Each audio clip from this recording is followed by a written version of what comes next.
ये नहीं सिखा सकते कि ये माउस है, ये माउस है, ये आपका डेस्कटॉप है, लैपटॉप है, ये माइक है। इसका मतलब ये नहीं होता है। हाँ, बेसिक चीज़ें मैं आपको बताऊंगी कि किसको क्या बोलते हैं, बट आपको जो मेन जो आईसीटी का रोल होता है, टॉपिक को ध्यान से देखिए क्या लिखा हुआ है, use of ICT in teaching learning. तो हम यूज ऑफ आईसीटी को देखेंगे किसमें, टीचिंग लर्निंग, जो पठन पाठन की प्रक्रिया है उसमें आईसीटी का क्या रोल है।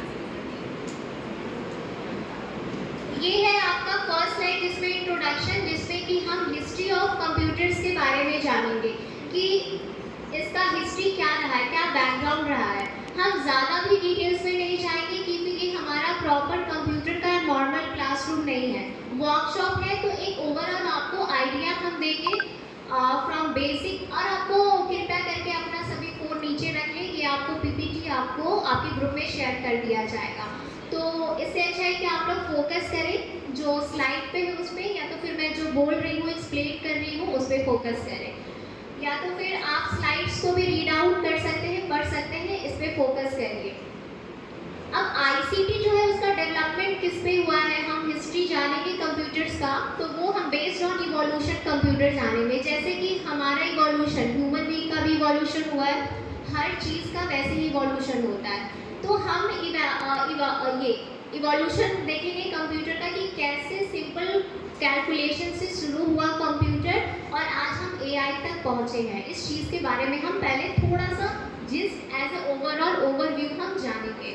तो सबसे पहले शुरू हुआ कहाँ से, एबाकस से, जिसमें कि हम बेसिक काउंटिंग सीखें, राइट। उसके बाद फिर जो आया वैक्यूम ट्यूब, जो लार्ज कंप्यूटर्स होता था, एक बड़े कमरा इतना जितना बड़ा, लेकिन वो इतना फास्ट, जैसे कि आजकल आपका आईपैड, फोन, लैपटॉप, डेस्कटॉप काम करता है वैसे काम नहीं करता था, वो काफ़ी स्लो था। फिर उसके बाद दूसरे फेज में आया ट्रांजिस्टर, जो कि बहुत फास्ट था और उसका साइज थोड़ा प्रीवियस के कंपैरिजन में उसका साइज क्या था, छोटा था। फिर आया माइक्रो प्रोसेसर, जिसमें कि हम पर्सनल कंप्यूटर, जो कि आपका डेस्कटॉप कह सकते हो आप उसको। फिर आया उसके बाद एआई, आर्टिफिशियल इंटेलिजेंस, जिसको कि हम लोग स्मार्ट टेक्नोलॉजी, डिजिटल टेक्नोलॉजी और अलग अलग भिन्न नामों से हम लोग उसको जानते हैं। ये कुछ आपका इवोल्यूशन चार्ट के फॉर्म में है कंप्यूटर का कि कैसा दिखता था। अगर आपको यहाँ से क्लियर नहीं विजिबल है तो जब आपको पीपीटी आपके फ़ोन में मिलेगा तभी आप देख सकते हैं कि 3000 BC में कब इसका इन्वेंशन हुआ, किसने किया, फादर ऑफ कंप्यूटर कौन थे, एनीवन ऑफ यू? गुड। अब हम बात करेंगे जनरेशन ऑफ कंप्यूटर्स का कि कौन कौन सा जनरेशन था। तो आप लोग देख सकते हैं कि 1940 से लेकर के 1956 में किसका था, वैक्यूम ट्यूब का, जो कि first generation of computer. Second में, थर्ड, फोर्थ और फिफ्थ, अभी तक का जो है करंट पे आर्टिफिशियल इंटेलिजेंस, जिसको कि फिफ्थ जनरेशन बोलते हैं, जो कि अभी प्रेजेंट में यही चल रहा है। और जब तक कुछ इसके आगे नहीं आ जाता है तब तक भी हम कह सकते हैं कि हमारा अभी तक का फ्यूचर एआई ही रहेगा, जब तक कि इसके आगे कोई जनरेशन नहीं आता। अब हम लोग बात करते हैं इवोल्यूशन ऑफ आईसीटी। वो तो हम कंप्यूटर का बात किए कि कंप्यूटर का क्या जनरेशन था, कैसे इवॉल्व हुआ, लेकिन हम अब जब आईसीटी की बात करते हैं इन एजुकेशन, जो कि specially in the context of teaching learning, उसमें आएगा ट्रेडिशनल एरा। ट्रेडिशनल एरा में क्या था, मेनली हम लोग जब पठन पाठन की प्रक्रिया करते थे तो वो किस चीज़ पे फोकस करते थे, हम टूल के एज ए टूल हम चॉक का यूज़ करते थे, ब्लैक बोर्ड का, डस्टर का, या तो फिर प्रिंटेड मीडिया का। प्रिंटेड मीडिया में वो सब कुछ आ जाएगा जो आप प्रिंट फॉर्म में यूज़ करते थे पठन पाठन प्रक्रिया के लिए। प्रिंट फॉर्म में जो भी आप, जैसे न्यूज़पेपर, तो न्यूज़पेपर में क्या है, उसको प्रिंट मीडिया बोलेंगे। आपका टेक्स्ट बुक हो गया, जो भी रिटेन है, प्रिंटेड है, that is known as comes under the print media. तो हमारा टेक्स्ट बुक किस फॉर्म में है, प्रिंटेड फॉर्म में है। तो जब ट्रेडिशनल एरा था तो हम लोग, और अभी भी यूज़ करते हैं, ऐसा नहीं है कि ये चीज़ें ख़त्म हो गई है। जैसे यहाँ पे अगर हम बात करें ब्लेंडेड लर्निंग की, तो ब्लेंडेड लर्निंग में क्या है, हम क्लासरूम का भी यूज़ करते हैं और टेक्नोलॉजी को भी उसमें यूज़ करते हैं, चाहे वो सिंक्रोनस के फॉर्म में हो या एसिंक्रोनस के फॉर्म में हो। ओरल टीचिंग, ओरल टीचिंग पहले भी हुआ करता था, आज भी मैं आपको एक्सप्लेन कर रही हूँ, ओरल ही बोल रही हूँ, लेकिन हम किसका यूज़ आईसीटी का, टेक्नोलॉजी का यूज़ कर रहे हैं। टेक्नोलॉजी का यूज़ करके बच्चों को पढ़ाने से ये होता है कि वो जो उनकी विजुअलाइजेशन और ऑडियो ये बेहतर होता है, इम्प्रूवमेंट होता है, और इससे टीचिंग लर्निंग का जो पठन पाठन का प्रक्रिया है वो इन्हांस होता है। अब इसी को बिना दिखाए अगर हम स्लाइड को बंद कर दें, पीपीटी को बंद कर दें और ऐसे ही हम लेक्चर दें, तो कहीं ना कहीं वो आपके माइंड में जो अभी यहाँ पे विजुअल हो रहा है वो चीज़ आपके माइंड में कोई इमेज फॉर्मेशन नहीं होगा, आप नहीं जान पाओगे। हो सकता है 1 दिन बाद 2 दिन बाद वो चीज़ें जो मैं बोल रही हूँ वो माइंड से निकल जाए। लेकिन हो सकता है जो भी आप यहाँ पे पिक्चर्स देखोगे या कुछ अभी आगे दिखाऊंगी आपको, तो हो सकता है कि वो आप लंबे समय तक अपने माइंड में रिटेन कर सको। तो ओवरऑल कंक्लूजन यही है कि हम अपनी टीचिंग लर्निंग प्रोसेस को इन्हांस करते हैं by the use of ICT. और इसमें अलग अलग एरा है। तो ट्रेडिशनल एरा में हम लोग किसकी बात करते थे? Chalk, duster, black board, printed book, oral teaching. इससे क्या होता है? Learning was teacher centre and information flow was limited. अब इंफॉर्मेशन फ्लो लिमिटेड हुआ कैसे? इस चीज़ को कोई एक्सप्लेन करेंगे? Any one of you? Passive listener नहीं होना है, सोना नहीं है। राहुल, नींद आ रही है? चलिए आप लोग अब आप लोग से मैं स्लाइड को पढ़वाऊंगी और फिर मैं तब एक्सप्लेन करूंगी। Oral teaching learning was teacher centre and information flow was limited. इसका मतलब क्या हुआ कि पहले का जो टीचर था वो तुम जानते हैं कि ट्रेडिशनल टीचिंग में फोकस पे कौन होते थे?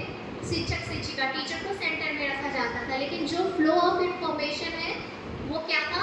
कम था। फ्लो ऑफ इंफॉर्मेशन कम है क्योंकि जितने टीचर्स, जो आपके गुरु, जो टीचर्स हैं, वो जो बोलेंगे बस उतना जो बुक में लिखा है वही लिमिटेड इन्फॉर्मेशन। लेकिन अभी क्या है? अभी आप सबके हाथ में मोबाइल फ़ोन है, टेक्नोलॉजी है, तो अभी आप क्या हो? ओवरलोडेड हो इन्फॉर्मेशन से।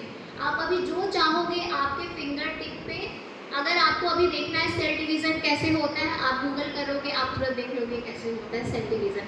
फर्टिलाइजेशन का क्या प्रोसेस है, अभी आप गूगल करोगे, देख लोगे।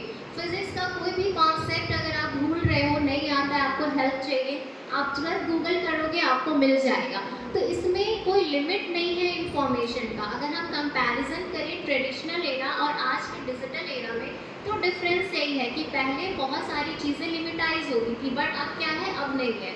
अगर हम ऑडियो विजुअल एरा की बात करें तो फिर टीचिंग स्टार्ट कैसे हुआ? रेडियो से, टेलीविज़न से, टेप रिकॉर्डर से, ओवरहेड प्रोजेक्टर से। These tool helps in making teaching more interesting and visualising. तो अभी इसके बाद क्या हुआ कि रेडियो, टेलीविज़न, टेप रिकॉर्डर, अब इसको हम एजुकेशन में कैसे यूज़ करेंगे? Any one of you? I would like to know example from you all. Any one of you? कोई सा भी, जो भी यहाँ पे लिखा है रेडियो, टेलीविज़न, टेप रिकॉर्डर, कोई भी इसमें से कोई भी एक एग्जाम्पल को आप एक्सप्लेन करना चाहोगे? बहुत सारे एग्जाम्पल्स हैं। यस, हम एक एडवर्टीजमेंट का बात बोल रहे हैं, तो उसमें कल एक आइडिया का एडवर्टीजमेंट आया था जब मैम छोटा का फ्लोर आया था उस टाइम पे।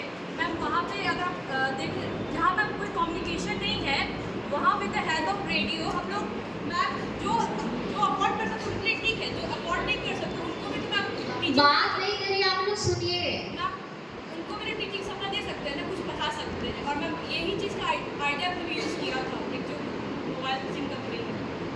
ठीक है, नाइस। जैसे रेडियो, अभी के रीसेंट में कोई एग्जांपल आप लोग देना चाहोगे?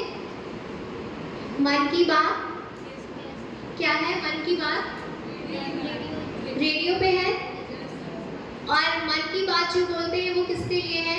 वो तो टेलीविज़न पे भी हो सकता है, कहीं भी हो सकता है, लेकिन सिर्फ रेडियो पे ही क्यों? जहाँ तक पहुँच नहीं है, जहाँ डिजिटल डिवाइड है, ताकि वहाँ तक वो चीज़ भी पहुँच पाए। तो इसी तरीके का एग्जाम्पल फिर टेलीविज़न, टेप रिकॉर्डर। आप टेप रिकॉर्डर का कोई एग्जाम्पल्स देंगे?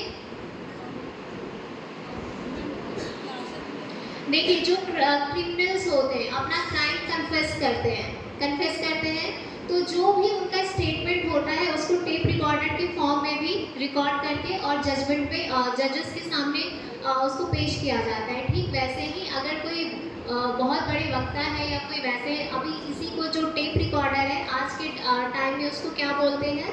पॉडकास्ट बोलते हैं। उसमें ऑडियो विजुअल दोनों होता है, लेकिन इसमें क्या है कि जैसे कि कोई वक्ता है, कोई आया, सपोज अगर उनके पास वक्त नहीं है तो वो क्या करें?